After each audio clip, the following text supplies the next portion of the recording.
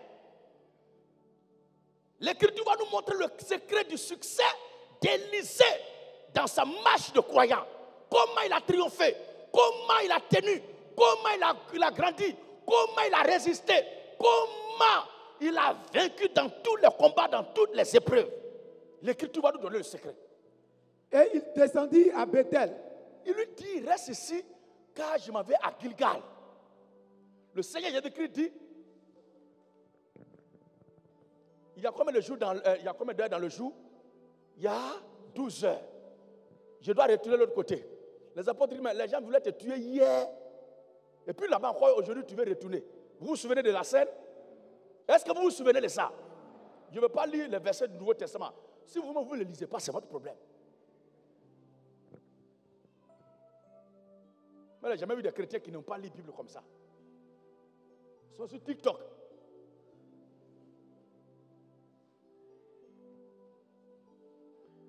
Et ils disent au Seigneur, nous sommes prêts à aller avec toi, même si on va mourir là-bas, on va mourir avec toi.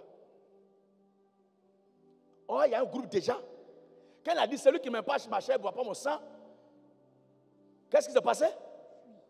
Ils sont partis, lui au tourné dos. Mais le Seigneur a dit, mais vous là, vous ne voulez pas aussi partir? Simon Pierre a dit quoi? À qui irions? C'est le même à qui irions nous là que Élisée est en train de répéter ici, avait dit ici. Reste ici, je m'avais le coup, il dit non, je ne te laisse pas. À cause de ça, il a tout laissé, et puis on m'insulte au quartier là-bas. Là. Je suis déjà dedans. Il a te laissé pour aller où ça? Même où tu vas partir là-bas, si ce n'est pas bon, je suis prêt à aller là-bas. Une femme qui aime son mari, elle doit être prête à le soutenir dans tout ce qu'il est en train de faire pour l'avenir du foyer. Pas un délinquant, un drogué. Non. Mais une femme qui aime son mari doit accepter de souffrir avec lui. Ah, quand c'est comme ça, mes soeurs ne répondent pas amen. Un frère qui aime sa femme, il doit couper son salaire à 2 pour lui donner la moitié. Je vous ai eu. Je vous ai eu. Je vous ai eu. Je les ai eus. Une soeur qui aime son mari doit accepter de souffrir avec lui pour l'avenir du foyer. Voilà. Je défais le piège maintenant. Il va te donner la moitié de son salaire comment?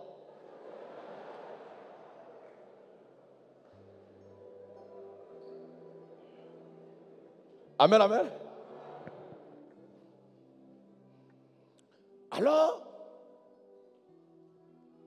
il dit, je ne te quitte pas. L'Éternel est vivant. L'Éternel est vivant. Et ton âme est vivante. Et ton âme est vivante. Je ne te quitterai point. Je ne te quitterai point. Et il descendit à Bethel. Écoutez maintenant. Les fils des prophètes. Les fils des prophètes. Qui étaient à Bethel. Qui étaient à Bethel. Sortis vers Élisée. Sortis vers Élisée.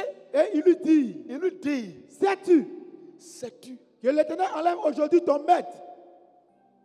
Que l'Éternel enlève aujourd'hui ton maître. Enlève aujourd'hui ton maître. Au-dessus de ta tête. Au-dessus de ta tête. Et il répondit. Il répondit. Je le sais aussi. Taisez-vous là-bas. Taisez-vous. Mais eux, ils ne marchaient pas. Eux, comment ils ont eu l'information?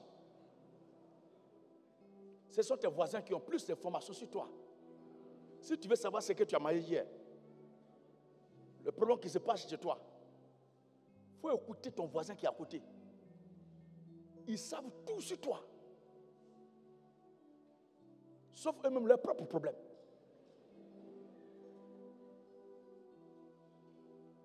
Ils étaient prêts à faire bruit, qu'ils avaient la révélation de qui était Élie et ce qu'Élie était en train de faire, ce qu'il était en train de prêcher. Comme les religieux, comme l'église du diable, comme la fausse communauté et ses filles qui font des bruits, des tapages, veillée sur veillée, prière sur prière, récitation sur récitation, pour montrer que ces communautés, elles comprennent, elles connaissent, elles savent ce que Jésus a fait et qui est Jésus, qu'elles sont en train de suivre Jésus. Mais en réalité, elles ne sont pas avec lui. Mais elles ont des informations concernant Jésus. C'est l'image des faux prédicateurs, des faux ouins. Ils n'ont pas Christ, ils n'ont pas la vie éternelle, ils n'ont pas le Saint-Esprit, mais ils ont certaines informations concernant l'évangile, la vie et la doctrine du Seigneur Jésus-Christ. C'est pas par moi quand tu les écoutes, tel point qu'ils ont dit là, c'est juste. Arriver ici, c'est pas vrai. Tel point est juste, arriver là-bas, c'est pas vrai. Pourquoi? Parce qu'il y a quelque chose qui leur manque. Ce qui a été la force d'Élisée, ça leur manque. Parce que Dieu leur a pardonné ça. Ce qui est la force de l'Église. Et puis elle tient, malgré la persécution, les difficultés, les attaques, les combats, l'acharnement de Rome et ses filles, de la politique et de ce monde, des sorciers, des sorcières, des satans et des démons, des mystiques, des francs-maçons. Pour annexer l'Église, l'Église tient toujours. Ça fait aujourd'hui plus de 2000 ans qu'elle est là. Elle résiste et elle continue son chemin. Qu'est-ce qui a fait que cette petite église tient? Qu'est-ce qui fait la force de cette petite église? C'est que la petite église que nous constituons. Parce que quand je dis petite église, ne pense pas à toi et moi seulement. Mais je parle de cette petite église qui est née depuis le jour de la Pentecôte à Jérusalem. Je parle de cette église-là. Elle ne meurt pas, elle ne mourra pas jusqu'à ce que paraisse le Seigneur Jésus-Christ. Qu'est-ce qui fait sa force? On a vu des églises qui sont venues après l'église du Seigneur Jésus-Christ. Ces églises-là sont nées à Rome. On les appelle la première église au monde. Mais en réalité, elles ne sont pas la première église. Parce qu'il suffit de t'approcher pour voir les enseignements, les doctrines de cette église qui s'est dit la première église au monde et ramener cela à l'écriture. Quand tu confrontes sa doctrine à celle du Seigneur Jésus-Christ, c'est église. C'est le jour et la nuit. Confusion totale. Tu rentres dans les lieux d'adoration, il y a les statues de tout genre. Des espèces qui ont la forme de singes et qui ont la tête d'un calao. Vous n'avez pas encore vu ça? Des espèces qui ont la forme d'un tourako, mais qui ont les pieds de singes avec les cesses de l'homme. Ils ont sculpté tout cela et c'est versé là-bas. Et il y a certains même, avant d'entrer dans le sanctuaire, ils se mettent devant leurs vieilles mains et puis ils font comme ça.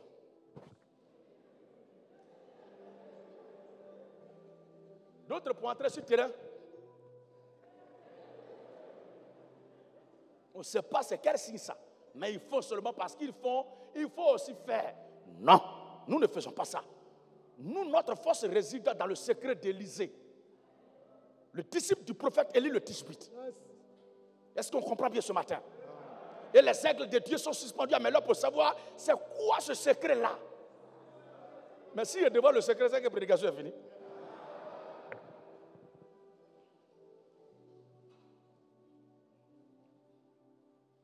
Il écrit, ce sont les premiers à publier que Jésus-Christ est Dieu, Jésus-Christ est Seigneur. Maintenant, quand tu dis demain, mais quand Jésus était mort, qui était mort?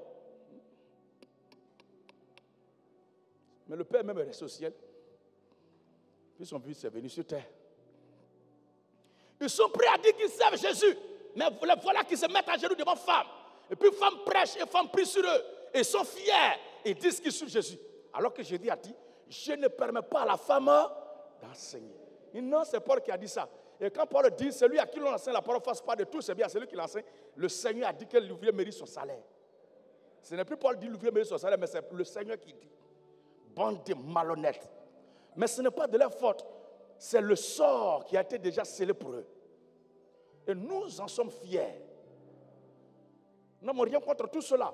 Nous disons juste ce qu'ils sont, mais qui ne nous empêche pas aussi de confesser qui nous sommes. Nous sommes la petite église du Seigneur. Cette église-là, sa force réside dans quelque chose de minimisable, mais de plus capital et importantissime.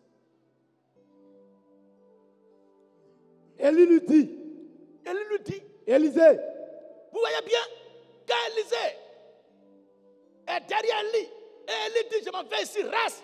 Il dit, non, je ne reste pas, je dois te suivre. Parce qu'il ne veut rien manquer. Il veut surtout de près. Il veut maîtriser le moindre détail. Qui est cet homme Depuis que je suis né, je n'ai jamais vu quelqu'un comme ça. Et puis tu me dis de te quitter là, de t'attendre ici. Et si moi je reste ici, et puis tu ne passeras pas pour aller quelque part. Voici l'homme de Dieu. Élie lui dit, Élisée, reste ici, reste ici. je te prie, Car l'Éternel m'envoie à Jéricho. Vous voyez, des Gilgal, ils sont allés où ça? Dans des Gilgal, ils sont allés à Bethel. Et de Bethel, regardez très bien, Élie fait toujours la même proposition, reste là. Je dois partir de l'autre côté. Il dit non. Et nous disons que Gilgal est significatif. Bethel est évocateur. Et encore. Car l'Éternel m'envoie à Jéricho. Jéricho aussi est significatif. Mais on ne parle pas message dans message.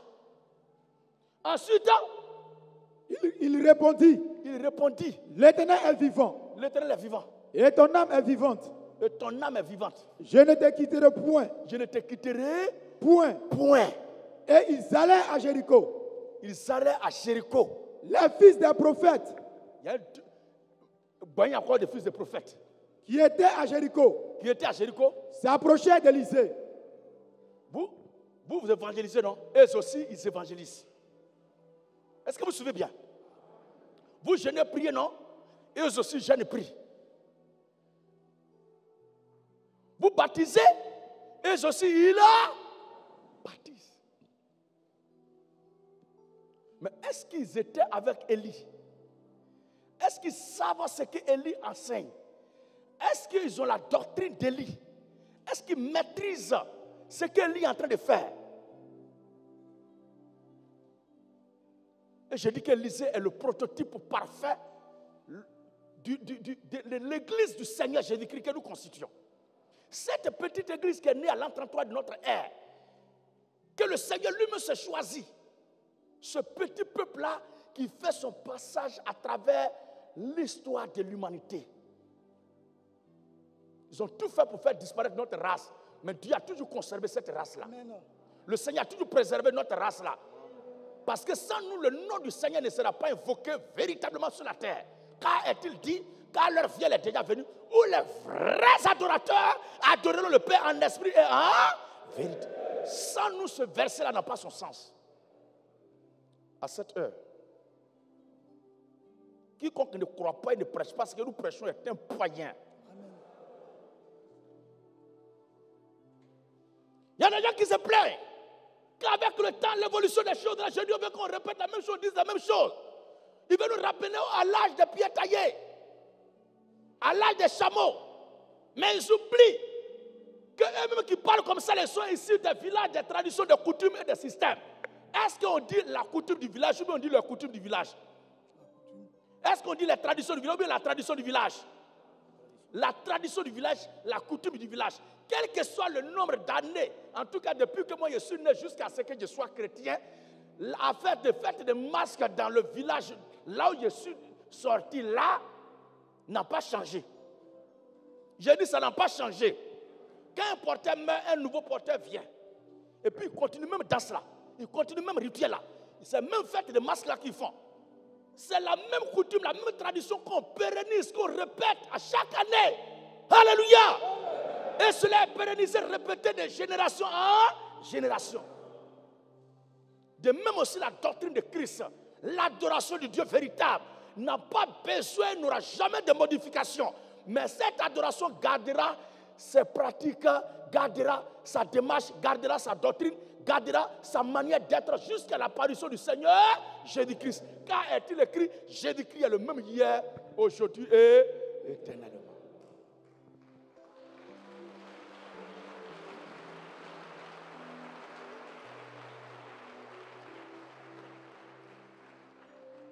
Il y a un problème parce que les gens ne veulent pas accepter ce que la Bible dit.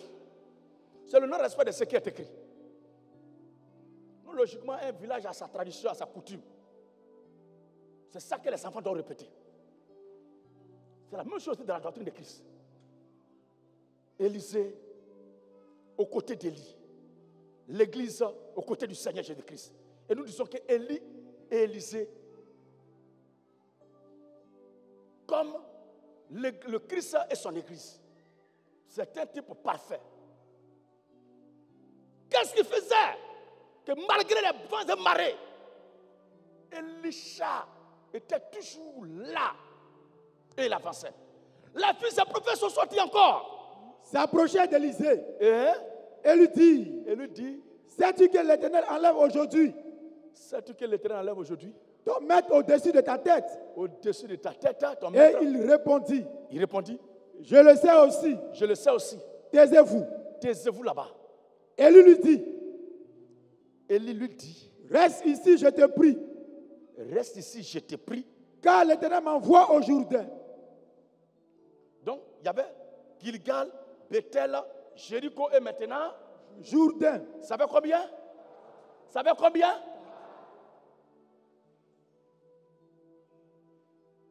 Mais je ne veux pas parler sur Gilgal avec de Gilgal jusqu'au Jourdain. Je ne parle pas de ça maintenant.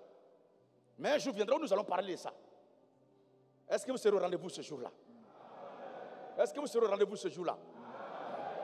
Parce qu'on doit décrire ce parcours qui nous attend, nous tous. Nous avons déjà quitté Gilgal. Nous sommes en route pour le Jourdain.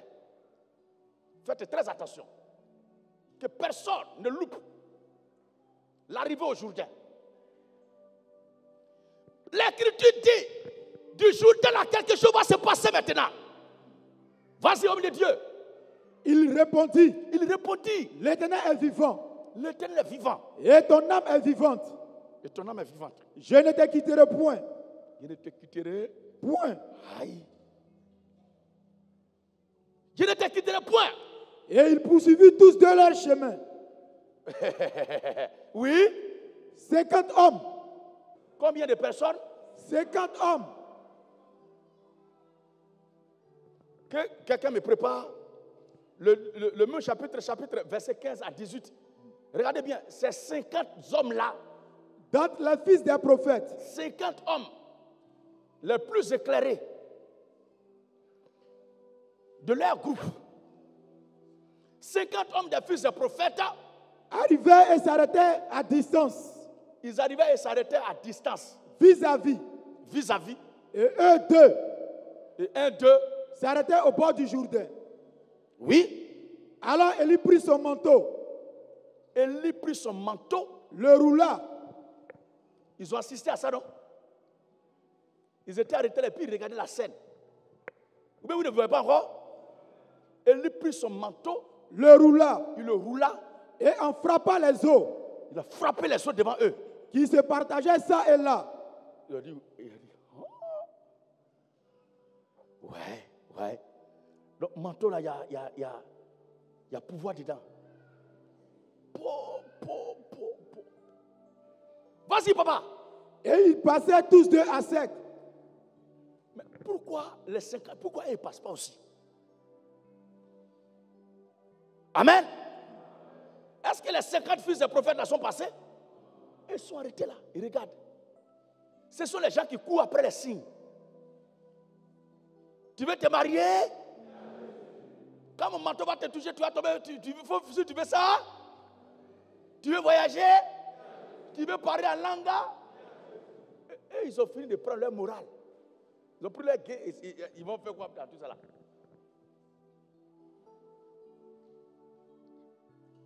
Frapper les os avec un manteau. Chacun dit, mais frère, tu as ton manteau, non? L'autre aussi, tu as ton manteau, non? Mais c'est gâté. Donc il y a pouvoir dans le manteau. Ils ne savent pas que ce n'est pas n'importe quel pouvoir, n'importe quel manteau plutôt. Ils ne savent pas que ce n'est pas n'importe quel manteau qui peut ouvrir cette voie-là, dans l'eau. Ce n'est pas n'importe quelle vie qui va t'amener à la résurrection. Si ce n'est pas la vie de Christ, tu ne reviendras pas. C'est pourquoi avant de mourir, sois sûr que tu as Christ en toi d'abord. Parce que n'importe quelle vie en toi ne peut pas freiner le passage du séjour des morts pour te ramener sur la terre des hommes et te faire monter vivant au ciel. Et ils ont mis manteau, chacun allait se coudre un manteau. Parce que c'est un manteau qui a ouvert la route là-bas. Donc à chacun son manteau. Est-ce qu'Élie a fait ça? Plutôt, est-ce qu'Élisée a fait ça? Est-ce qu'Élisée a fait ça? Il a suivi. Après le passage. Lorsqu'ils eurent passé, Oui. Élie dit à Élisée, Lorsqu'il vit passer le Jourdain, Élie maintenant dit, depuis là, il faut rester ici. Il dit non, je ne reste pas. faut rester ici, il dit non, il ne reste pas. Lui-même, c'est que Dieu lui a dit au départ là. Il veut être sûr que petit là est vraiment celui qui va prendre sa place. Parce que quel que soit le beau travail que quelqu'un va faire, si un plaisantin qui n'a pas les mêmes vertus, la même vision, le même caractère, le même esprit, les mêmes caractéristiques, qui vient prendre sa place après son passage, il va tout gâter, il va détruire son héritage, comme Mbappé qui a détruit l'héritage de Cristiano Ronaldo au Real. Il va tout détruire, il va tout gâter comme un petit voyou que son père a battu, a tout réalisé, mais avec l'esprit de brigandage, de prostitution, d'ivrognerie, de drogue, il vient prendre les choses à main et puis il gâte tout l'héritage. Donc ces tests-là, ces différents passages-là, sont des leçons à retenir. Il peut arriver que tu sois avec ton guide quelque part, et puis il te dit, fais telle chose. Toi, tu iras jusqu'à...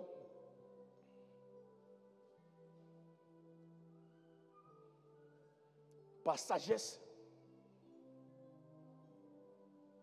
Tu lui dis, mais toi, tu es là, il ne peut pas faire ça.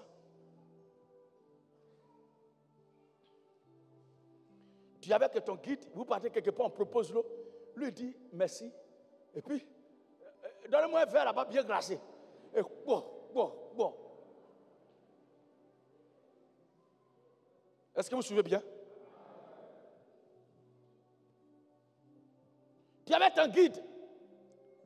On donne telle chose, il dit non, c'est bon. Et puis toi, tu passes derrière, tu prends le numéro, tu dis, il faut me donner.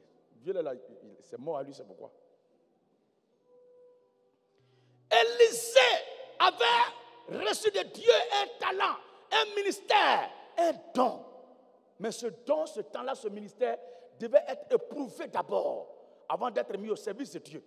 Et les 4 passages de Gilgal, Bethel, Jéricho au Jourdain sont des types qu'un jour nous traiterons à fond pour que le peuple de Dieu comprenne bien le bien fondé de leur passage dans ces 4 coins-là. C'est après ça maintenant que l'homme de Dieu dit, Seigneur, c'est vraiment ton homme, je l'ai. Oui. Élie dit à Élisée, c'est comme ça l'église a suivi le Seigneur Jésus-Christ. Quand il fut pardonné de tous. Mais n'oubliez pas que ce n'est pas cette église qui a choisi Jésus, mais c'est Jésus lui-même qui a choisi son église. Il a vu Pierre, il dit, suis-moi. Il a vu Matthieu, suis-moi. Il a vu Jean, suis-moi. Il a vu Jean, suis-moi. Il y avait Judas Iscariote aussi à côté, qui est l'image de ces enfants des prophètes là. Et ils étaient là pour un autre intérêt. Tout ce qu'Élie est en train de faire là, ça ne les intéresse pas, mais c'est pouvoir qui les intéresse. Sais-tu que ton maître va être enlevé aujourd'hui au-dessus de toi? Et ils sont intéressés à leur spiritisme. Comment se déplacer mystiquement pour voyager, aller chez les fidèles. Je suis là, mais je suis dans ta maison. Vous ne voyez pas encore ces gens-là. Vous ne voyez pas la tête de ces 50 hommes-là. On n'a qu'à tout vous dire. Amen, amen. Oui. Élie dit à Élisée, demande ce que tu veux que je fasse pour toi. Demande ce que je veux que tu veux que je fasse. Demande ce que tu veux que je fasse pour toi. Avant que je sois enlevé d'avec toi.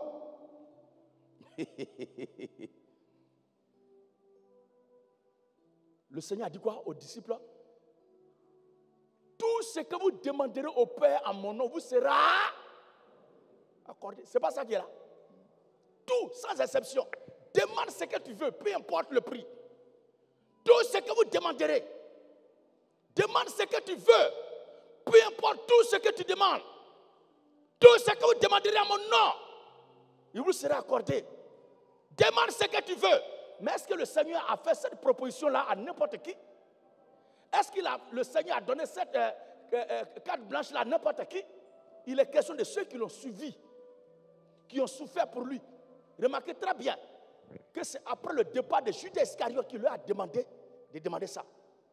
Lui-même là, qu'est-ce qui était dans sa main? Il volait chaque jour. S'il était là ce jour encore, et puis Jésus avait dit, demandez tout ce que vous voulez. Ah, bâtard! Ah. Amen, amen. Mais les apôtres ont demandé quoi au Seigneur? À vous qui lisez la Bible. À vous qui lisez la Bible. Quand le Seigneur a dit demandez tout ce que vous voulez au Père en mon nom, il vous sera accordé. Dites-moi ce matin, à vous mes frères et sœurs, lequel d'entre vous a le souvenir de ce que les apôtres ont demandé au Seigneur? Beaucoup sont passés à côté.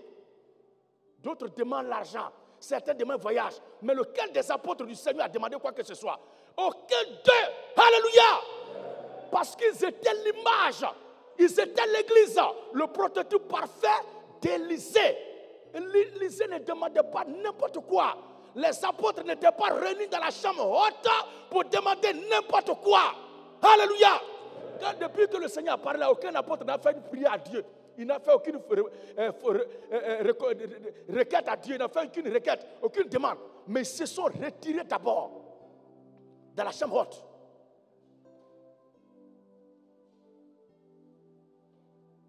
Et ils ont commencé à prier. Mais dans leur prière, ils demandaient quoi? Parlez fort. Ils demandaient le Saint-Esprit. Mais pourquoi ils n'ont pas demandé le manteau du Seigneur? Parce que les fils des prophètes avaient récupéré déjà le manteau du Seigneur. Ils ont vu, leurs pères ont vu dans l'ancien temps ce que le manteau d'Élie a fait. Donc cette fois-ci-là, eux-mêmes ils ont couru très tôt et puis ils ont lutté sur le manteau du Seigneur. Ils se sont déjà partagé ça.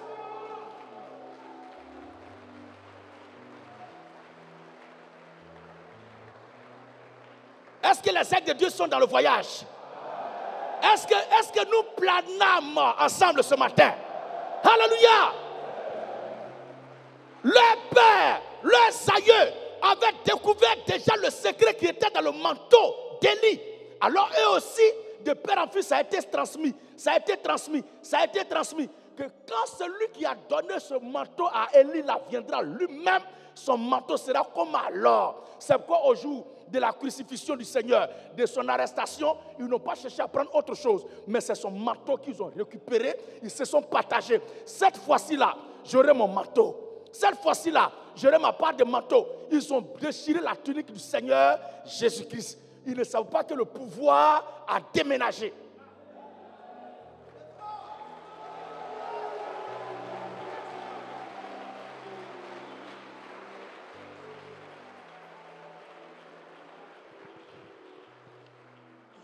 Le pouvoir a déménagé. Parce que l'ombre et la réalité doivent être parfaitement liées.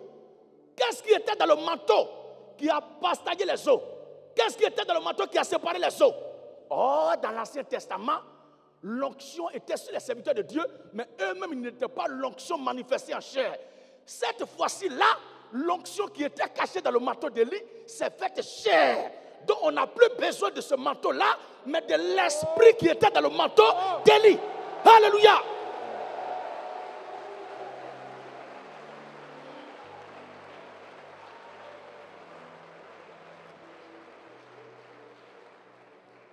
Pendant que le Seigneur a dit, demandez ce que vous voulez. Et ils ont dit, tu perds ton temps. Nous, on va te demander quoi?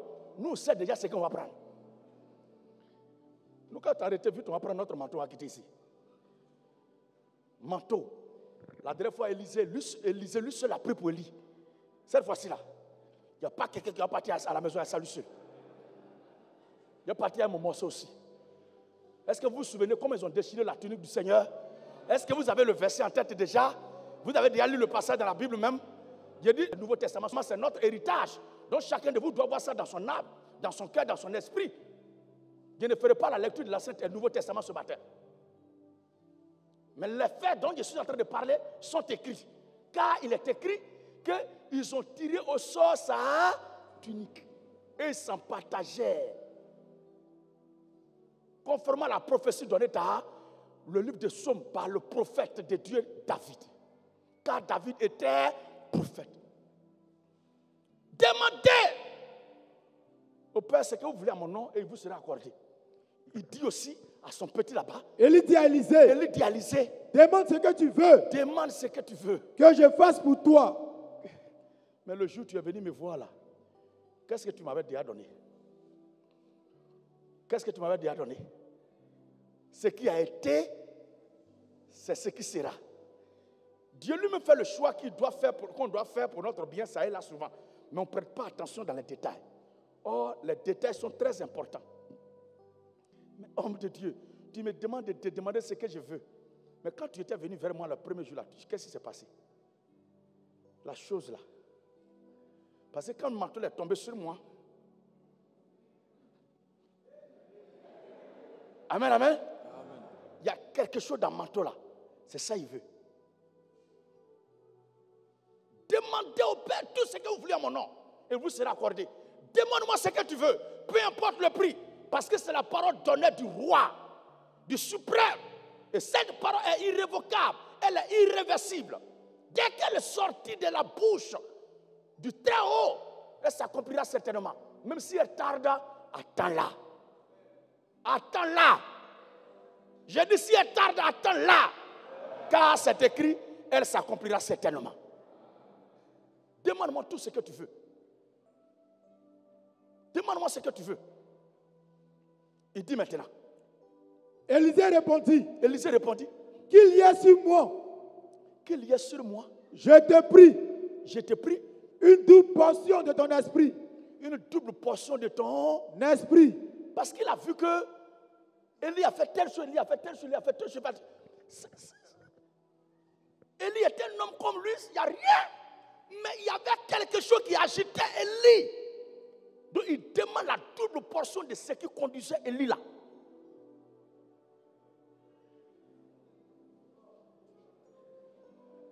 Il est bête, hein?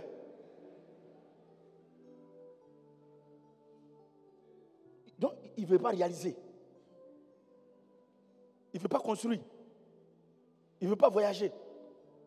Mais cette onction-là est la clé de toute richesse, de toute gloire, de toute réussite et de tout succès. Alléluia! Élisée n'a pas cherché. Regardez maintenant. Élisée n'a pas cherché à prendre le fruit. Mais c'est l'arbre lui-même, il déracine. Et puis ça va avec ça. Alléluia. On dit, mais aïe.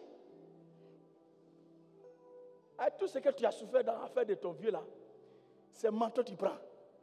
Tu es bête d'air. Il t'a laissé combien de villas? Il t'a laissé combien de maisons? Il a ouvert combien de comptes en banque pour toi? Il t'a donné combien de voitures? Non. Moi, je veux juste son micro. Donc, c'est affaire de crier aussi, toi tu es fait. Mais c'est la clé. Parce que la Bible dit au commencement était la parole. La parole était avec Dieu, la parole était Dieu. Donc celui qui a la parole, tout s'accomplit dans sa vie parce qu'il a dit, cherchez premièrement le royaume et la justice de Dieu. Et tout le reste là vous sera donné.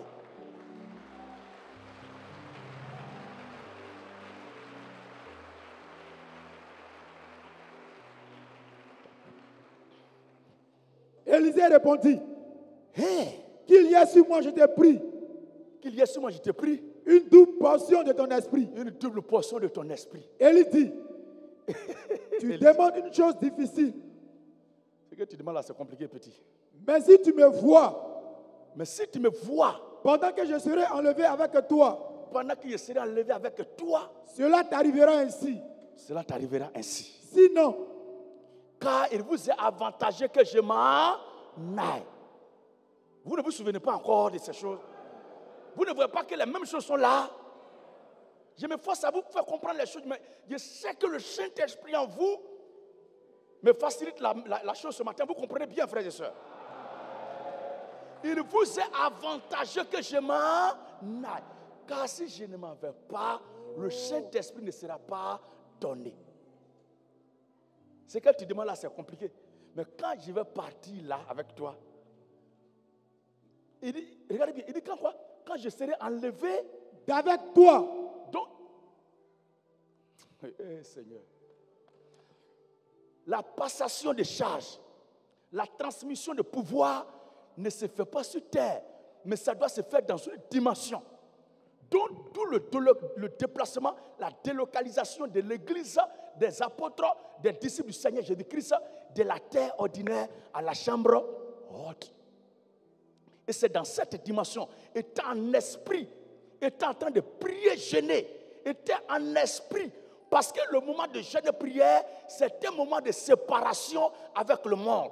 Un moment de séparation de la chair et de l'esprit. Un moment de séparation où l'esprit laisse le corps pour entrer en contact avec le divin. C'est dans ce voyage-là que le baptême du Saint-Esprit aura lieu. Alléluia!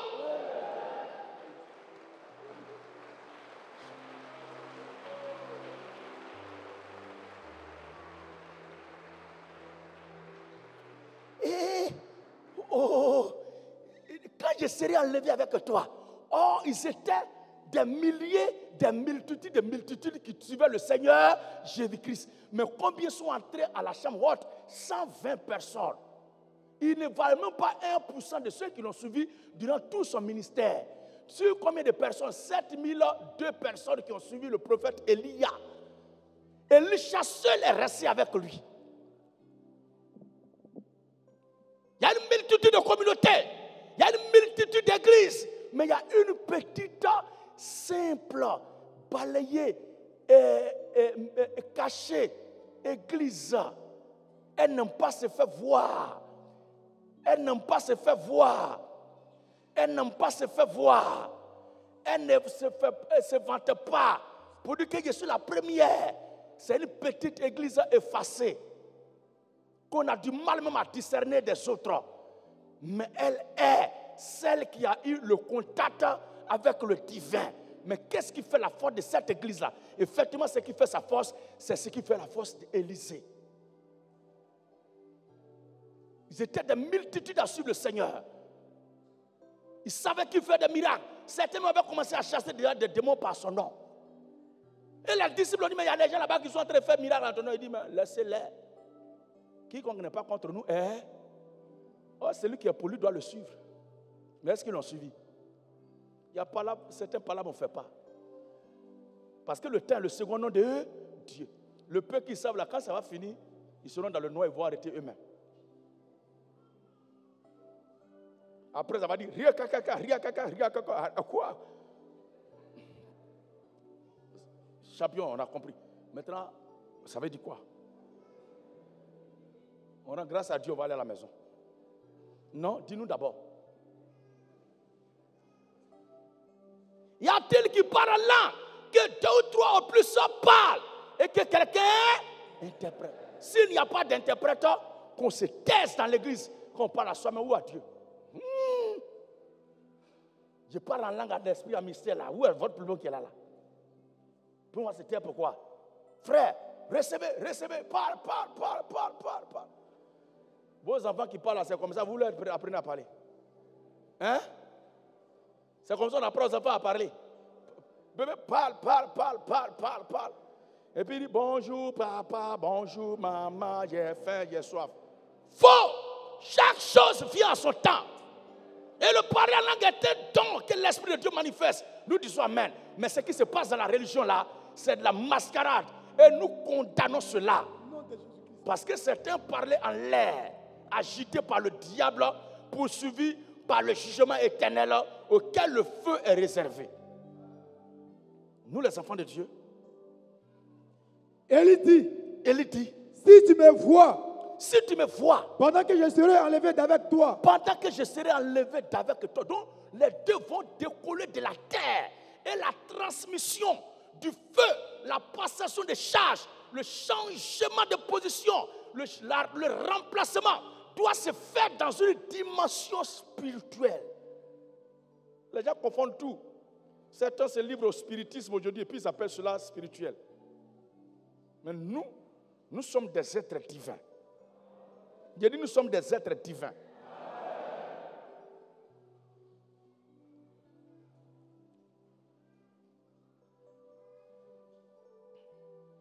Le contact entre les deux était important. Ils devaient rester ensemble parce que le travail doit être fait. L'Église devait rester en contact avec le Seigneur Jésus-Christ. La transmission du feu, du courant, de la vie, la passation de sa vie devait être faite entre les deux. Et il dit, quand il sera enlevé avec toi, Cela t'arrivera ainsi. Cela t'arrivera ainsi. Sinon, cela ne t'arrivera pas. Il est avantageux que je m'en aille. Car s'il ne m'avait pas, le Saint-Esprit ne viendra pas. Oui. Comme il continuait à marcher en parlant. Comme il continuait à marcher. Oui. Voici. Un char de feu. Un char de feu. Et des chevaux de feu. Et des chevaux de feu. Les séparer les uns de l'autre. Les séparer les uns des autres. De l'autre. Et Élie monta au ciel dans un tourbillon. Élie monta au ciel dans un tourbillon. Élisée regardait et criait. Élisée regardait et criait. Mon père, mon père. Élie, Élie. Char d'Israël. Lama sabachthani. Et sa cavalerie. Mon père, char d'Israël. Et sa cavalerie. Et il ne le vit plus. Et il ne le vit plus. Saisissant alors ses vêtements. Saisissant alors ses vêtements. Il les déchira en 2 morceaux. Il les déchira en 2 morceaux. Et il releva le manteau qu'Élie avait laissé tomber. Pourquoi les 2 morceaux? Parce que l'aigle a besoin de ces 2 ailes. L'onction qui était sur Élie est cette onction qui a rédigé l'Ancien et le Nouveau Testament. Regardez bien. Pour celui qui n'était pas au départ, il va penser qu'il y a 2 manteaux. Alors que c'est un seul manteau qui a eu été déchiré en 2. Le même qui est père là, c'est le même qui est revenu sous la forme de fils. L'Ancien et le Nouveau. La loi et la grâce. La lettre et la révélation. C'est le même qui joue ce scénario-là. Quand il a récupéré le manteau, il le déchira à 2. Et ensuite, et il releva le manteau qu'Élie avait laissé tomber. Puis il retourna. Et s'arrêta au bord du Jourdain. Il prit le manteau. Qu'Élie avait laissé tomber. Et qu'est-ce qu'il fit? Et il en frappa les os. Et dit, où est l'Éternel? Le Dieu d'Élie. Où est l'Éternel, le Dieu d'Élie? Lui aussi. Il frappa les os. Et en même temps, qui se partageaient ça et là. Et Élisée passa. Parce que le Seigneur Jésus-Christ a vaincu la mort. Nous aussi, nous vaincrons la mort. Parce que la vie qui est en Christ, qui est rentrée dans le tombeau, c'est cette même vie qui est en nous quand nous rentrons aussi dans le tombeau. C'est pourquoi ce que Élie a fait, Élisée a fait la même chose. Le passage qui fut frayé, parce que le Jourdain, c'est l'image de la mort.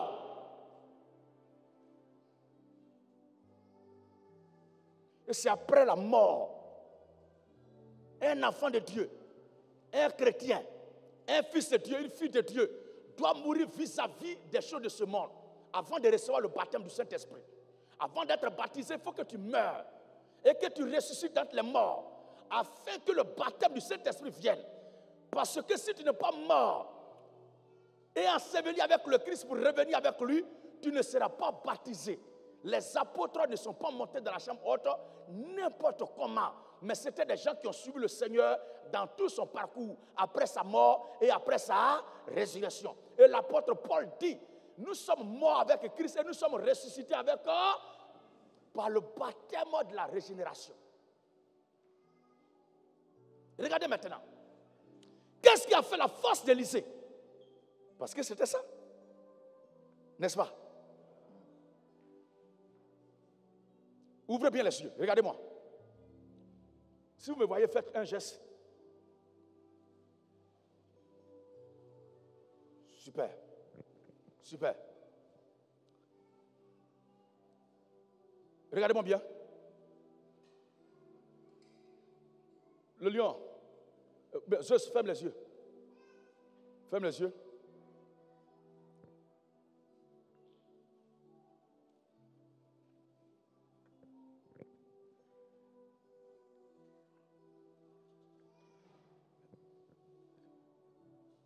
Dis où se trouve Gédéon? pas, maître. Tu dis quoi? Je ne sais pas. Il dit qu'il ne sait. Parce que, qu'est-ce qu'il a fait qu'il n'a pas su Jésus? Parce qu'il a. Donc, pour ne pas me louper, qu'est-ce qu'il faut faire? Il faut ouvrir les yeux constamment. Il faut tenir à l'œil constamment le sujet qui est devant toi. Oh, Gédéon, ce n'est pas pour faire comparaison bête, mais c'est pour vous donner la compréhension de ce que le prédicateur est en train de dire. C'est pourquoi il va se mettre dans ce rôle-là. Gédéon est l'image de la parole. Gédéon est l'image de la doctrine. Gédéon est l'image d'Élie. Gédéon est l'image du Seigneur Jésus-Christ. Pour ne pas s'égarer, pour ne pas louper un élément de la parole du Seigneur. Dans tout ce que vous allez faire, ne loupez pas de vue le Seigneur Jésus-Christ. Partout où il s'en va, suivez-le de près. Observez-le. C'est pourquoi, quoi qu'il en soit, dans tout ce que vous allez faire, la Bible dit, faites tout au nom du Seigneur Jésus-Christ. Donc vous devez suivre la doctrine de Christ. Vous devez suivre la parole du Seigneur. Vous devez suivre Christ.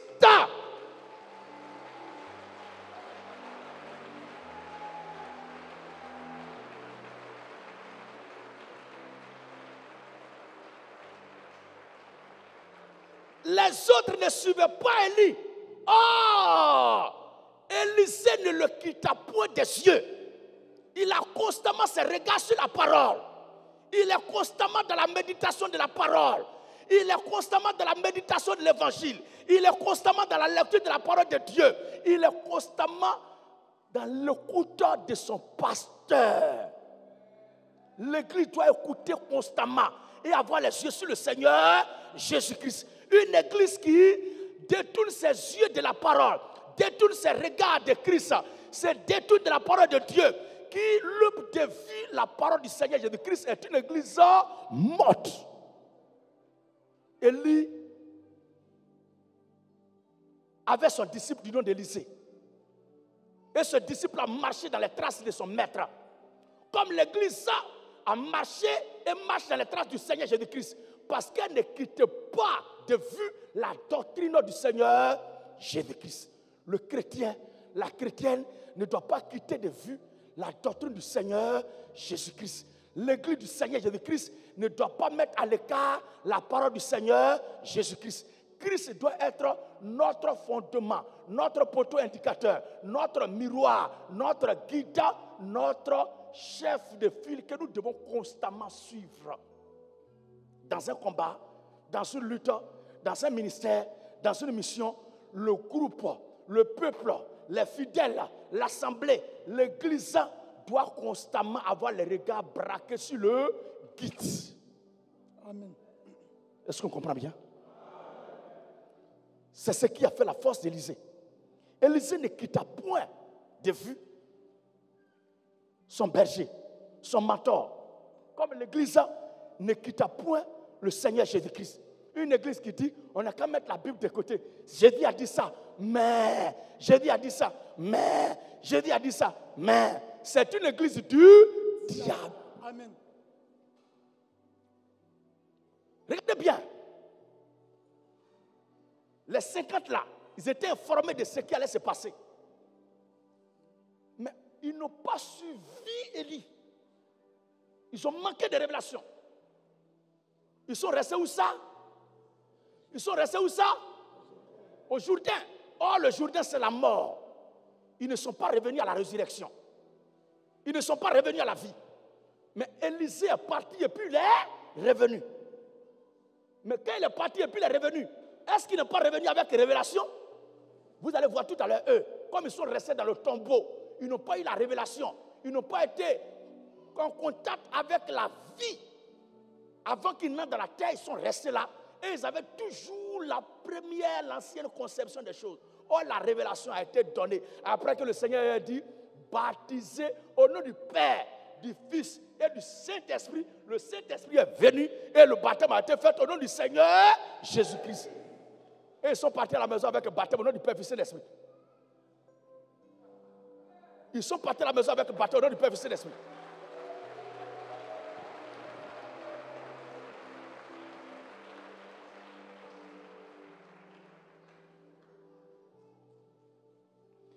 Ils sont à la maison avec prêcher la bonne nouvelle à toute la création. Donc, femme comme garçon peut prêcher bonne nouvelle à toute la création. Mais devant là-bas, il a dit, je ne permets pas à la femme. Non, c'est Paul qui a dit ça. Mais quand il a dit bâtiment du peuple, ce n'est pas Matthieu qui a dit ça. Il a écrit l'évangile selon Matthieu. Et pourtant, c'est Jésus qui parlait. Donc, l'évangile selon Paul, ce n'est pas Paul qui parlait, c'est Jésus-Christ qui parle par Paul. Est-ce que nous croyons cela? Regardez maintenant. Les esclaves de la mort, les prisonniers de la mort, ils n'ont pas traversé le Jourdain. Ils sont restés là, retenus dans la mort. Regardez bien. 2 Rois 2. 2 Rois de 15 ans. Verset 15 à 18. Écoutez bien, bien aimé. Les fils d'un prophète. Est-ce qu'Élisée n'avait pas la révélation de où est parti son père? Écrivez d'abord. Écrivez, prenez note d'abord. 2 Rois, chapitre 2, le verset 15 à 18, que je viens de citer. Amen, amen. Amen. Regardez bien. Est-ce que quand Élie et Élisée se sont séparés, est-ce que le petit Élisée, le fiston d'Élie, le prophète de Dieu, est-ce que Élisée n'avait pas la révélation de ce qui s'est passé? Est-ce qu'il ne sait pas où son maître est parti? Mais ceux qui criaient ton maître va être enlevé au-dessus de toi, est-ce qu'ils savent comment ça s'est passé? Est-ce qu'ils savent comment ça s'est passé? Le Seigneur a dit, celui qui ne m'aime pas ma chair, qui ne boit pas mon sang, ne peut avoir la vie. Mais est-ce qu'à la fin, ils savent ce qu'il a mangé avec les disciples? Vous suivez bien? Vous suivez bien? Maintenant. Les fils d'un prophète. Les fils des prophètes. Qui étaient à Jéricho. Ne loupez pas de vue la parole. Ne négligez rien de la doctrine du Seigneur Jésus-Christ bien-aimé. Il faut t'accrocher à Christ. Ne le loupe pas de vue. Parce qu'il est la clé de toute ta vie et ton existence entière. Même ta vie après cette vie, c'est Christ qui est la clé. Parce qu'il est la résurrection et la vie. Comme Élisée, tu dois toujours le garder constamment sur tes yeux. Les regards toujours braqués sur le Seigneur. Les regards braqués toujours sur la parole. Avant de faire quoi que ce soit, sur la parole. Avant de poser un pas, sur la parole. Avant de choisir, sur la parole. Avant d'être orienté, sur la parole. La parole doit être notre baromètre. En toutes choses. La prédication tire à sa fin maintenant. Oui? Les fils d'un prophète qui étaient à Jéricho. Les fils des prophètes qui étaient à Jéricho. Vis-à-vis. L'ayant vu dire, l'esprit d'Élie repose sur Élisée. Ils avaient la révélation que l'esprit d'Élie repose sur Élisée. Souvenez-vous très bien. Où les apôtres furent appelés pour la première fois chrétiens. Est-ce que vous suivez bien? Est-ce que ce sont eux-mêmes qui sont appelés chrétiens? C'est l'église qui est née là. Le Saint-Esprit est descendu. L'église Élie revient. Élisée plutôt. L'église Élisée revient vers maintenant le peuple. Et la Bible dit qu'ils ont écouté les apôtres de Jésus-Christ. Il est reconnu d'avoir été avec le Seigneur Jésus-Christ. Et dit, ceux-là, ce sont des chrétiens. C'est la même chose. Quand ils ont vu Élie, ils n'ont pas pu faire la différence plutôt entre Élisée et Élie. Parce qu'ils ont vu Élie travailler et voient Élisée venir. Ils ont dit, on sent déjà les mêmes dégâts. Oh, chacun d'eux avait déjà son manteau. Chacun d'eux était allé coucher son manteau. Parce que le manteau d'Élie a frappé les os. Et aussi chacun allait prendre son manteau. Oh, ils ont ignoré quelque chose. C'est que chacun ne doit pas avoir son manteau. Chacun ne doit pas avoir sa propre tradition à lui. Personne ne peut avoir sa propre coutume à lui. Mais tout ce que nous avons là, nous les héritons de nos aïeux. Et nous, les chrétiens, nos pères sont les apôtres du Seigneur Jésus-Christ. Et la chose sur laquelle je suis en train de discuter ce matin, c'est un discours ancestral. Je l'ai hérité de mes aïeux qui sont vos aïeux, les apôtres du Seigneur Jésus-Christ. Et le dernier avec qui j'étais en contact, c'est l'apôtre Saint Zobel Agodio, paix à son âme.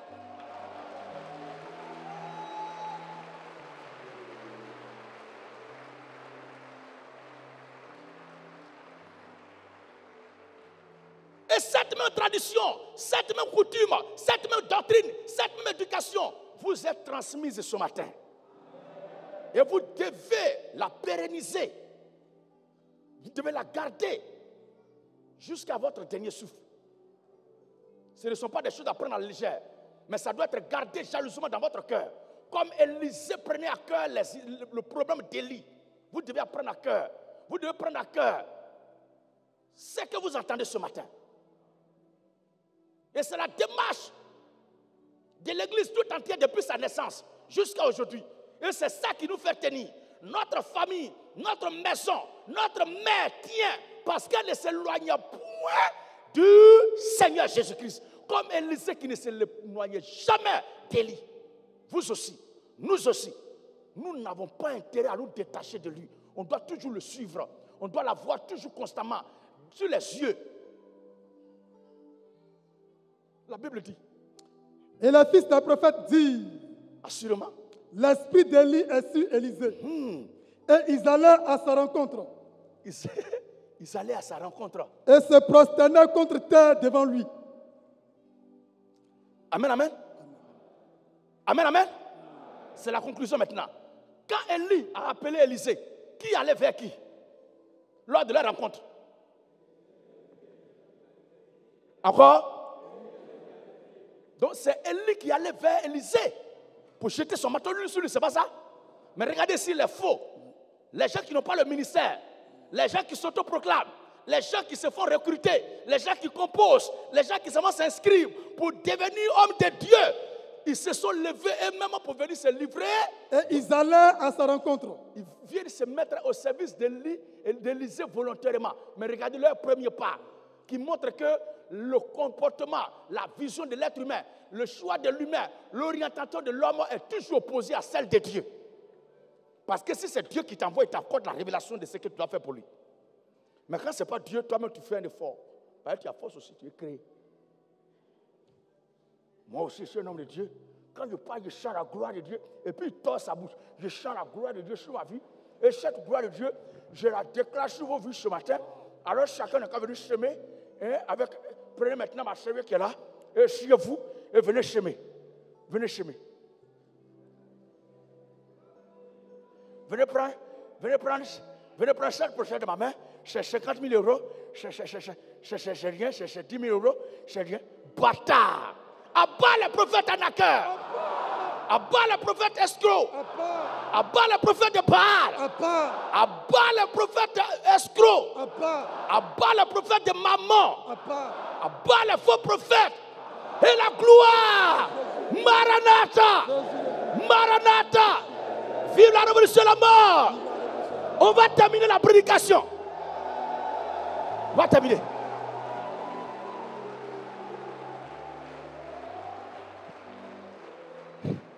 Regardez maintenant. Et ils allèrent à sa rencontre. Regardez la proposition humaine. Quelqu'un qui se va à l'école pastorale, école de prophète qui se va s'inscrire. Et lui-même, il fait un effort pour servir Dieu. Il fait un effort pour apporter la révélation à Dieu. Il fait un effort pour apporter la révélation à... C'est-à-dire que lui voit plus clair que Dieu. Il y a certaines choses que Dieu ne maîtrise pas trop. Dieu n'a pas trop de lumière sur ça là. Mais lui, il apporte la révélation à Dieu. Les 5 choses que Dieu ne connaît pas. Vous ne voyez pas encore ce que je suis en train de dire là. Oh. Alléluia. Il prêche, il y a des choses que Dieu ignore. Et il se donne rendez-vous pour aller révéler les choses que Dieu ignore. C'est-à-dire quoi? Moi, ma voiture qui est fabriquée, il y a les choses que voiture là, j'ignore d'elle. C'est ça? Il nous enseignera sa loi. Il nous donnera la révélation de sa parole. Parce qu'il est notre manne caché qui se révèle à nous pour nous nourrir chaque instant quand besoin se présente.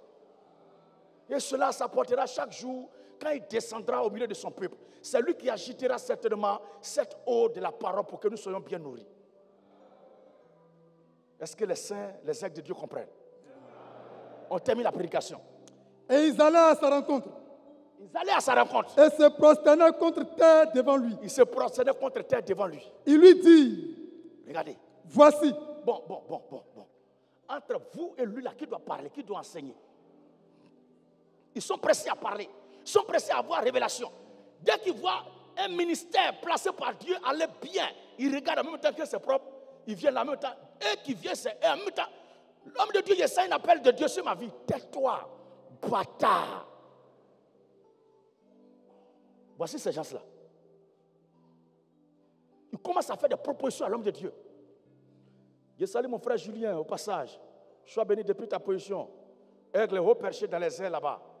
Notre blanc. Oui? Il lui dit, voici, il y a parmi tes serviteurs. Et mais se propose, il y a parmi tes. Vous êtes ses serviteurs depuis quand? Il veut faire association. Parce qu'il voit que le ministère d'Élysée, c'est un ministère kamikaze. Un ministère qui a une force de frappe brutale. Un ministère qui ne compare pas avec n'importe quoi.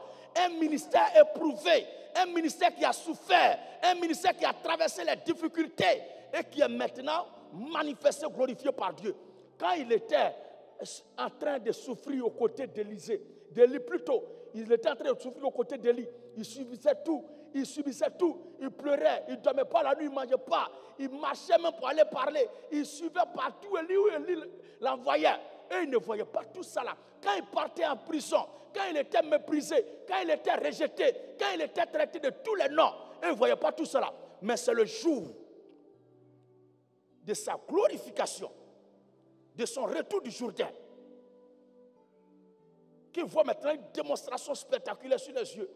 Et ce sont eux qui s'approchent pour faire proposition. Homme de Dieu, il y a un ministère, une assemblée de 450 personnes. Je vais les laisser pour venir te suivre. Mais quelle proposition qu'il me fait?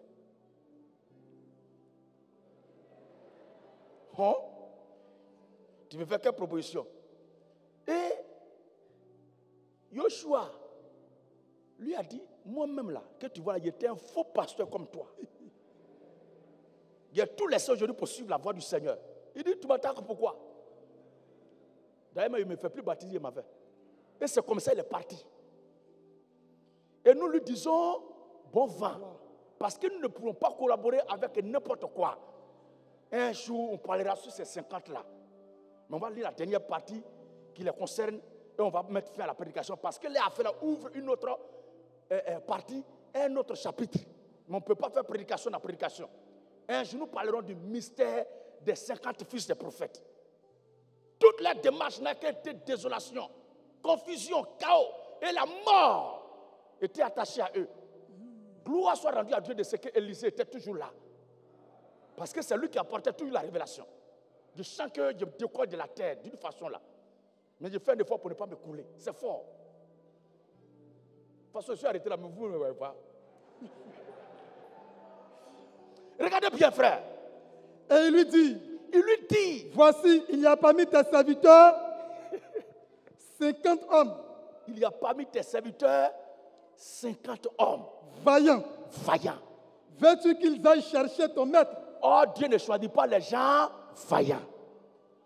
Mais il choisit les gens faibles pour les rendre forts. Il prend les peureux pour les rendre vaillants.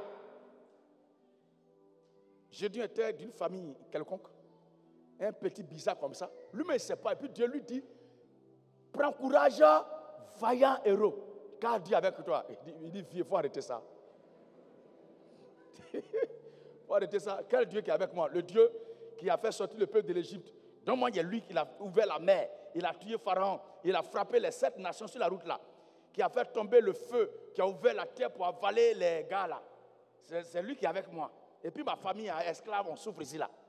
Il faut laisser ça. C'est quel esprit qui me parle même? Parce que lui ne croyait pas qu'il était capable de faire quelque chose. Et effectivement, il n'était pas capable de faire quelque chose. Mais c'est Dieu qui le choisit, car est-il écrit, celui qui vous a appelé est fidèle. Et c'est lui qui vous rendra capable. Parce que l'Écriture dit, ce n'est pas dit que soyons par nous-mêmes capables de produire quelque chose, mais notre capacité. Vous vous souvenez bien? Tout vient de lui. Mais eux, ils disent qu'ils sont vaillants. Ils ont déjà leur diplôme. Chacun avait déjà son manteau. Où est la différence? D'ailleurs, pour Élie, il a coupé ça en deux. Oh, Élie, pour Élie, est complet. La dernière fois, nous tous, on a vu quand Élie a frappé Élo là. On était là. Chacun a pris son manteau. Nous, on a notre manteau. Amen. Nous sommes déjà les hommes de Dieu. Je suis né même d'une famille chrétienne. Mon père est pasteur. Mon père est archbishop. Je suis d'une famille chrétienne. Et tu vois, c'est quelle église? Vous connaissez? Ne peut être chrétien que celui qui a entendu cette vérité que nos pères les apôtres ont hérité du Seigneur Jésus-Christ, que nous sommes en train de prêcher ce matin. Et qui croit en ça, qui se fait baptiser au nom du Seigneur Jésus-Christ. C'est lui qui est chrétien. Termine, papa. Veux-tu qu'ils aillent chercher ton maître? Est-ce que Élie et Élisée, avant de se séparer, ils ne se sont pas dit au revoir? Est-ce qu'Élisée, ce n'est pas où Élie est parti? Mais eux, ils viennent agir sans révélation. Parce qu'ils n'avaient pas suivi Élie, ils n'avaient pas gardé les yeux sur Élie. Ils ne pouvaient pas savoir ce qui s'est passé. Ils raisonnent selon la chair. Ils parlent selon l'école pastorale. Ils parlent selon la théologie. Logiquement, les deux ont traversé là. Ils doivent revenir ici. S'ils ne sont pas revenus, c'est que l'autre est parti quelque part là-bas, il est perdu. Donc, on va aller le chercher. Maintenant, quand vous disiez que son maître serait enlevé au-dessus de lui, là, vous ne savez pas où il s'en va. Non, Jésus est le chemin, mais n'est pas la destination. Vous n'avez pas encore compris. C'est eux qui sont là. Parce que s'il avait la révélation, ce que signifie qu'il est le chemin, ils allaient avoir la révélation de ce qui est la destination. S'ils savaient ce que signifie être enlevé au-dessus d'Élysée là, ils allaient avoir la connaissance, la révélation aussi de où il s'en va. Mais ils vont croire quoi? Qu'Élie est parti au ciel. C'est quoi ça? Oh. Et puis, l'autre dit à son homme, saute voir. La loi de la pesanteur est claire. Tout corps qui va vers le haut doit descendre. Donc, saute aussi. Peut-être que c'est moi qui comprends mal. Donc, tu disais ça. Donc, Élie est tombé. Il lui dit, voici, il y a parmi nous 50 hommes vaillants. 50 hommes vaillants. Veux-tu qu'ils aillent chercher ton maître? Veux-tu qu'ils aillent chercher ton maître? Peut-être que l'Esprit de l'Éternel l'a emporté et l'a jeté dans la vallée. Ou sur quelques montagnes. Ou sur quelques montagnes. Ils avaient l'interprétation, la connaissance de tout, sauf ce qui s'est passé réellement dans la doctrine, dans l'enseignement, dans l'idéologie, dans la vie du Seigneur Jésus-Christ. Oh, Élisée est resté accroché à la parole. Il est resté, il a assisté à la crucifixion du Seigneur. Il a assisté à sa mort. Il a assisté à son ensevelissement. Il a assisté à sa résurrection. Pourquoi restez-vous ici à attendre ce Jésus que vous avez vu monter? Car il descendra de la même façon qu'il est monté. Mais vous là, allez-y dans la chambre. Restez là jusqu'à ce que la promesse que le Père a faite vienne sur vous. Et quand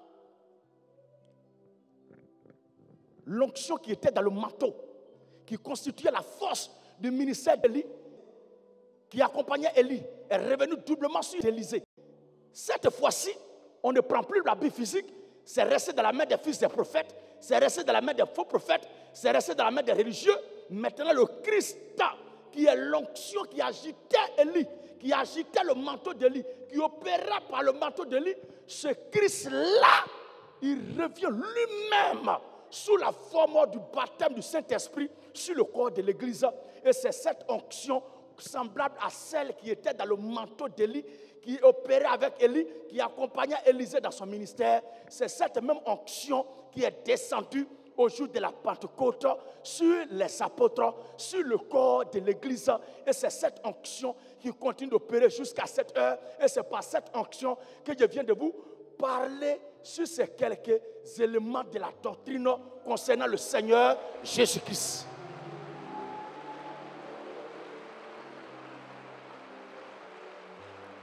Et ce qui fera notre force et nous donnera de toujours triompher en tant qu'Église, c'est de nous comporter comme Élisée, de nous accrocher toujours à la doctrine au Seigneur Jésus-Christ. Parce que quelqu'un qui se capte de la doctrine, c'est vrai, il a des visions, mais ce sont des visions perverties. Il a vraiment de la connaissance, mais c'est une connaissance pervertie. Il a l'interprétation, mais c'est une interprétation erronée. Il a une inspiration, mais c'est un transport manifesté par le diable. Mais en restant accroché à la doctrine de Christ, nous aurons toujours la bonne nourriture, le bon repas, la bonne révélation, l'évangile pur du Seigneur Jésus-Christ qui nous conduira jusqu'au retour du Seigneur. Mais eux, sans cette révélation, n'ayant pas suivi Élie, comme l'exemple qu'il y a pris ce matin, en me cachant, en disant à Zeus de fermer les yeux, et je lui demande, il dit, c'est pas où je me trouve, alors que vous qui avez les yeux sur moi, vous savez tous où je me trouvais. Alors, comparaison n'est pas raison, que Dieu garde son serviteur Zeus qu'on dort, parce que jamais, à grand jamais, jamais, il ne sera à l'image des 50 fils des prophètes. C'est un serviteur de Dieu qui est là, que Dieu le garde. Mais c'était pour rendre la compréhension accessible à tous que je lui ai demandé de jouer ce rôle-là, symboliquement, circonstanciellement. Pas plus, pas moins. Alors, ils n'avaient pas la révélation de ce qui s'est passé quand Élie est là-bas, puisqu'ils ne l'ont pas suivi, comme ces faux pasteurs, ces faux prêtres qui vont dans les écoles, les séminaires, les moyens séminaires, ayant toujours le manteau de faux prophètes faisant des prodiges, des faux miracles, mais n'ayant pas toujours la doctrine, la révélation de la doctrine pure du Seigneur Jésus-Christ. Nous, ce qui fera notre force et qui fait notre force, c'est que nous devons nous accrocher à la doctrine pure du Seigneur Jésus-Christ. Comme Élisée et Élie, l'Église, le Seigneur Jésus-Christ et l'Église, comme Élie avec Élisée, le Seigneur Jésus-Christ avec l'Église, comme Élie fut suivi par Élisée, l'Église sur le Seigneur Jésus-Christ, comme Élie s'accrocha à son Père, parce que sa seule façon de s'accrocher à Dieu était de s'accrocher à l'homme de Dieu qui était là. S'il tournait dos à Élie, il tournait dos à Dieu. S'il abandonnait Élie, il abandonnait Dieu. S'il n'écoutait pas Élie, il n'écoutait pas Dieu. S'il avait reçu la révélation d'Élie, il a reçu la révélation de Dieu. De même aussi, vous qui êtes là, vous ne devez pas quitter de vue ce que votre serviteur vous dit. Ce que le Seigneur vous enseigne par le canal de son serviteur. Et vous devez garder à l'esprit toujours ce que vous enseigne votre pasteur. C'est à ça que vous devez vous tenir uniquement. Comme l'Église s'attache au Seigneur Jésus-Christ pour avoir la victoire, pour avoir la vie, c'est de cette même façon qu'Élisée était attaché à Élie et il triompha après le départ de son maître Élie.